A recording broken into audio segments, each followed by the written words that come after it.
नमस्कार। मैं Dhananjay Kumar the public India में आपका स्वागत है। झारखंड आंदोलन लगातार जो है सरकार और जो छात्र संगठन के बीच है वो गतिरोध बना हुआ है। कल विधानसभा तक छात्रों ने मार्च किया और भारी संख्या में छात्र थे। पूरे प्रदेश से छात्र आए और छात्रों ने मार्च किया। हालांकि पुलिस ने लाठीचार्ज भी किया, आंसू गैस के गोले भी छोड़े, वाटर कैनन भी चलाया, लेकिन जंतर मंतर वाली स्थिति क्रिएट नहीं होने दी। ये हेमंत सोरेन को इस बात के लिए तारीफ करनी पड़ेगी कि जंतर मंतर वाली स्थिति क्रिएट नहीं हुई। पुलिस पुलिस थी, वो सादी वर्दी में अपनी पार्टी के गुंडों को नहीं घुसाया जैसा जंतर मंतर पर हुआ, न पायलट गन चलाया। हालांकि कल बड़ी चर्चा हुई थी परसों कि पायलट गन लिए हुए पुलिस चली जा रही है, उससे पत्रकार बात कर रही है। तो पायलट गन नहीं चला, अब आगे क्या होगा मुझे नहीं पता, लेकिन जो मामला है वो ये है कि विधानसभा तक मार्च हुआ और मार्च एक तरह से शांतिपूर्ण था। बाद में पुलिस को लगा कि लाठीचार्ज करना है तो पुलिस ने लाठीचार्ज किया। उसके पहले वाटर कैनन चलाए गए, उस पे छात्र जो है डांस करते नजर आए। और ये भी खबर आई कि जो जेपीएससी के पूर्व अध्यक्ष एल खयांगते, उनको सीआईडी ने गिरफ्तार कर दिया है। इसके पहले 21 जुलाई को उन्होंने इस्तीफा दिया था। और छात्र जो है जो आंदोलन पर है उसमें सबसे महत्वपूर्ण जो है वो देवेंद्र नाथ महतो है। देवेंद्र नाथ महतो ने कहा कि यह आंदोलन रुकने वाला नहीं है बल्कि एक जन आंदोलन बन गया है। और उन्होंने कहा कि विधानसभा मार्च में छात्रों का दर्द देख सकते हैं। 9 दिन की भूख हड़ताल के बाद भी मैं एम्बुलेंस से यहाँ आया हूँ। तो देवेंद्र नाथ महतो वहां पे एम्बुलेंस से पहुंचे और उसके बाद स्ट्रेचर पर इस मार्च का हिस्सा बने। स्ट्रेचर पर उनको उन लोगों ने उठा करके मार्च कराया उनसे। और वो कह रहे हैं कि सरकार उनकी आवाज दबा रही है। जो सबसे महत्वपूर्ण बात कह रहे हैं हम, वाटर कैनन और आंसू गैस के गोले इस्तेमाल कर रही है। यह निंदनीय है। ये सरकार डरी हुई है। यह कायर सरकार है। और वो ये भी कह रहे हैं कि अगर ये 3 दौर की बातचीत पूरी हुई है, उन्हें हमारी मांगे पूरी करनी होगी। अगर छात्रों की मांगे पूरी नहीं हुई तो सीएम पद खतरे में पड़ जाएगा, सरकार हिल जाएगी। उसके अलावा जो बाबूलाल मरांडी हैं, जो झारखंड जब प्रदेश बना था तो इसके पहले मुख्यमंत्री बाबूलाल मरांडी बने थे। बाबूलाल मरांडी जो है वो बाद में बीजेपी से अलग हो गए, अपनी पार्टी बनाई, फिर वापस वो बीजेपी में आ गए हैं और अभी नेता प्रतिपक्ष हैं। उन्होंने एक्स पर लिखा कि ये जो छात्रों की मांग सिर्फ जेपीएससी तक सीमित नहीं है, जेएसएससी की सहायक आचार्य, सीजीएल, उत्पाद सिपाही और पीजीटी जैसी परीक्षाओं में बड़े पैमाने पर धांधली हुई है और नौकरियां बेची गई है। उन्होंने ये भी कहा कि ये जो पूर्व अध्यक्ष हैं एल खयांगते, उनकी गिरफ्तारी सिर्फ दिखावा है और हेमंत सरकार विनय चौबे की तरह इन्हें भी बिना चार्जशीट दाखिल किए डिफॉल्ट बेल दिलवाकर मामले को ठंडे बस्ते में डाल देगी। तो ये इनका आरोप है और कह रहे हैं कि सरकार वास्तव में अगर कार्रवाई करना चाहती है तो जेपीएससी के तीनों सदस्यों के साथ साथ जेएसएससी, सीजीएल परीक्षा के दौरान आयोग में जिम्मेदार तत्कालीन अधिकारियों नीरज सिन्हा और सुधीर गुप्ता और मुख्यमंत्री हेमंत सोरेन के करीबी विनोद की भी गिरफ्तारी करें। तो ये भाजपा के जो नेता है उनकी मांग है। हालांकि जब जंतर मंतर पर आंदोलन चल रहा था तो ये चुप थे। इनको लग रहा था कि सरकार न्याय कर रही है और वहां जो आंदोलन कर रहे हैं वो आतंकवादी हैं, वो जो आंदोलन कर रहे हैं देशद्रोही हैं। लेकिन झारखंड में चूंकि बीजेपी की सरकार नहीं है तो जाहिर है कि जो आंदोलनकारी हैं एकदम सही मांग कर रहे हैं, ऐसा इनका कहना है। अब देखिए सरकार की तरफ से भी मैं बताऊं, फिर अपनी बात रखूंगा। पहले फैक्ट और न्यूज आपके सामने रखता हूं। छात्रों की कई मांगे थी। उनमें से एक मांग थी कि 14वीं जेपीएससी की परीक्षा रद्द हो, उसको रद्द कर दिया गया तो मांग पूरी हो गई।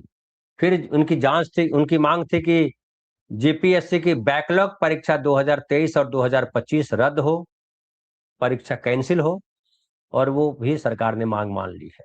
फिर था कि परीक्षा घोटालों की 90 दिनों में जांच हो, सीआईडी जांच करेगी। वो मांग भी सरकार ने पूरी कर दी है। TDPL एजेंसी से परीक्षाएं रद्द हो, हुई परीक्षाएं रद्द हो, ये भी मांग पूरी कर दी गई है। अब दो मांग इनकी है जो अभी पूरी नहीं की गई है। एक तो ये है कि CGL परीक्षा रद्द हो, जज से जांच को तैयार। ये करे कि रिटायर्ड जज से जांच को तैयार है। छात्रों की मांग है कि ये परीक्षा ही रद्द की जाए। इस पर अभी छात्र और सरकार में सहमति नहीं बन पाई है। उसके बाद CBI जांच हो, ये भी अभी मांग पूरी नहीं है। सरकार कह रही है कि CID और ED को जांच के लिए तैयार है, ये सरकार का। तो दो मांग है जो अभी पेंडिंग है। एक CBI की जांच हो और दूसरा CGL की परीक्षा रद्द हो। दो मांगे अभी पूरी नहीं हुई। अब इसको थोड़ा सा समझते हैं। छात्र नेता देखिए बोल रहे हैं। एक तो JPSC JSCC reform forum committee है, उसके नेता कह रहे हैं कि रविंद्र पासवान है। उन्होंने कहा कि हम छात्र शांतिपूर्ण ढंग से अपना विरोध प्रदर्शन कर रहे हैं, लेकिन कुछ असामाजिक तत्व जो इस आंदोलन को दूसरी दिशा में ले जाने की कोशिश कर रहे हैं, हम पुलिस से अनुरोध करते हैं कि वे उनकी पहचान करें और उनके खिलाफ कार्रवाई करें। और आपको बता दें कि ये बीजेपी का जो अभियान चलता है उसमें ये भी एक मैं वीडियो देख रहा था जिसमें बंगाल से लड़के गाड़ियों में भर के मंगाए जा रहे हैं आंदोलन में शामिल करने के लिए। तो बीजेपी अपनी शरारतों से, अपनी बदमाशियों से बाज नहीं आ रही है और वो कोशिश में है कि हेमंत सोरेन सरकार को किसी भी तरह बदनाम किया जा सके, ताकि जंतर मंतर पर जो किया उसने, उसकी आंच जो है कम हो। लेकिन कांग्रेस पार्टी भी लगी हुई है इस बात पर, उसको भी पता है कि क्या कर सकती है ये।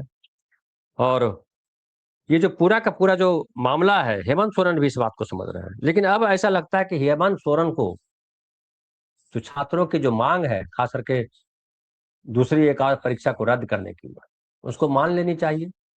और CBI जांच का मसला इसलिए है कि CBI जांच, बीजेपी सरकार या बीजेपी के नेता CBI जांच की मांग बेसिकली उनके छात्र संगठन कर रहे हैं CBI जांच की मांग। और CBI जांच का मतलब होता है कि गेंद जो है वो सेंट्रल गवर्नमेंट यानी मोदी सरकार के पाले में दे देना। और फिर मोदी सरकार की जो CBI हालांकि स्वतंत्र एजेंसी है, लेकिन इस देश में कितनी एजेंसियां, सेंट्रल एजेंसियां स्वतंत्र हैं, ये आप सब लोग जानते हैं। तो हेमंत सोरेन को ये डर है कि ये अगर CBI को सौंपा गया तो राजनीति हो जाएगी और झारखंड सरकार को अस्थिर करने की तमाम कोशिशें की जाएगी और बदनामी होगी। लेकिन अब सवाल उठता है कि जो आरोप, जिन पर आरोप हैं छात्रों के, उसको मान लेने की जरूरत है ताकि निष्पक्ष जांच हो। अगर समझिए कि किसी उनके अधिकारी पर या किसी पे आरोप लग रहा है और वो उसमें इन्वॉल्व नहीं है, तो जब जाएगा कोर्ट में तो सबूत के आधार पर फैसला होगा। बहुत सारे लोग जो है अरेस्ट कर लिए जाते हैं, उन पर मुकदमा चार्ज हो जाता है और उसके बाद जो है कुछ साल के बाद पता चलता है कि वो पूरा का पूरा मामला फेक है, वो दोषी उसमें नहीं है। हाल ही में देखिए कि कोयला आवंटन और 2G स्पेक्ट्रम का जो मामला था जिसपे मनमोहन सरकार चली गई, अन्ना आंदोलन, इतना भयंकर आंदोलन। 2G स्पेक्ट्रम घोटाला तो पहले ही क्लियर हो गया कि इसमें कोई पकड़ा नहीं गया, सुप्रीम कोर्ट ने बरी कर दिया लोगों को। कोयला आवंटन में भी हुआ, सुप्रीम कोर्ट ने सारे लोगों को बरी कर दिया और कहा कि कोई सबूत नहीं है। तो इस तरह की चीजें होती है और मुझे लगता है जो नैतिकता का तकाजा है वो यही है कि अगर आरोप आप पर लग रहा है, भले राजनीतिक कारण से लगे हों, अगर आरोप है तो आप जो है अपना कुर्ता साफ रखिए, ताकि आप जो आरोप लगा रहे हैं उसको आप घेरिए। आप बेईमानी होने मत दीजिए ना। ये जो पेपर बिकने की बात की जा रही है, पेपर लीक होने की बात की जा रही है, ये हुई तो है। हेमंत सोरेन को ये एक्सेप्ट करना चाहिए कि हाँ ये हुई है गड़बड़ी, और इस गड़बड़ी को हम किसी भी कीमत पर आगे नहीं होने देंगे। और जिन जिन पर आरोप है उन सबको हम अदालत के सामने पेश करेंगे। ये बात हेमंत सोरेन को करनी चाहिए। हालांकि हेमंत सोरेन ने अब तक बहुत सूझबूझ का परिचय दिया है और लगातार उन्होंने कोशिश की है कि छात्र आंदोलन को लोकतांत्रिक तरीके से चलने दिया जाए। अब हल्का फुल्का लाठीचार्ज हुआ है जो नहीं होना चाहिए, लेकिन जब जो छात्र ही बता रहा है कि असामाजिक तत्व भी घुस गए हैं, तो जाहिर है जो विपक्ष के छात्र संगठन है वो कोशिश करेंगे कि लाठीचार्ज हो, दूसरी और घटनाएं हो और फिर उसका फायदा लिया जाए।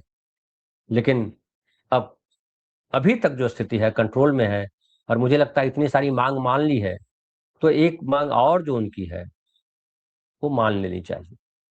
अब देखिए क्या होता है, फिलहाल इतना ही। लेकिन अब तक ये लग रहा है कि हेमंत सोरेन इस बात को समझ रहे हैं और लोकतांत्रिक अधिकार जो छात्रों का है, छात्रों की चिंता बेमानी नहीं है। छात्रों को जिस तरीके से पहले भी हम बात कर चुके हैं कि छात्र जो है गांव कस्बे से निकल करके आते हैं राजधानी में, पढ़ाई करते हैं, वो जो है वो उसके अलावा वो जो है कई साल प्रतियोगी परीक्षाओं का इंतजार करते हैं। गरीब लोग ज्यादातर उसमें सरकारी नौकरियों में, जो छोटी छोटी नौकरियों में ज्यादातर गरीब लोग के बच्चे रहते हैं, जिनके लिए शहर आकर के 5 7 8 हजार रुपया खर्च करना हर महीने आसान नहीं। उनके परिवार के लोग बहुत काट कपट के चीजें करते हैं, कई दफा तो जमीन तक बेच देते हैं लोग। और वैसे में अगर सालों साल उनको नौकरी न मिले तो बड़ी हताशा की बात है। और हेमंत सरकार से अपेक्षा की जाती है कि वो आम छात्र हैं उनके सामने ट्रांसपेरेंट होकर के बात करें, स्थितियां सामने रखें। हमने कल भी कहा था और पहले भी कहा था कि सरकार को चाहिए कि छात्र संगठनों के लोगों को बुलाएं और उनके सामने स्थिति क्लियर रखें और उनसे बात करें। कम से कम शिक्षा और स्वास्थ्य को जो है तमाम हथकर्मों से बरी रखा जाना चाहिए, क्योंकि ये गरीब आदमी सबसे ज्यादा इसी से प्रभावित है, शिक्षा और स्वास्थ्य। मुझे लगता है हेमंत सोरेन इस बात को समझेंगे और अब तक जिस तरह से लोकतांत्रिक चीजों को चलने दिया है वो चलने देंगे और छात्रों की मांग मानेंगे। फिलहाल इतना ही, बहुत बहुत धन्यवाद।